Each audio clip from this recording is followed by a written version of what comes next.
Hello everyone and welcome back to another video from Wake&Tech. In this video, I'm going to show you how to deactivate your account on eToro.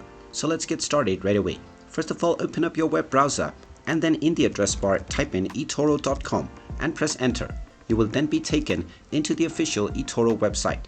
Now just log into your account by clicking on the login button at the top right corner and then using your credentials. And once you are logged into your account, you will be taken into your home page. Now, if you wish to deactivate your account, then from the left notification bar, just hover down and then click on Settings. Now, from the Settings page, click on Account and you will be taken to your account settings. From this page, scroll all the way down until you find Close your eToro account. Go ahead and click on this and you will be asked to provide a reason for deactivating your account.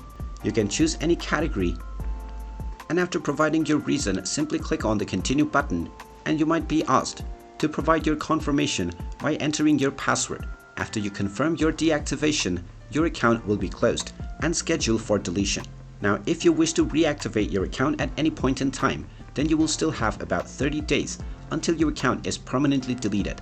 So if you want to reactivate, make sure you log in before 30 days has passed. And there you have it. That is how you can go about on deactivating your account on eToro. If you find this video helpful, make sure you hit that like button and subscribe to our channel if you haven't done so already. Also ring that notification bell to never miss another update from us. Thank you for watching and I will see you again in the next video.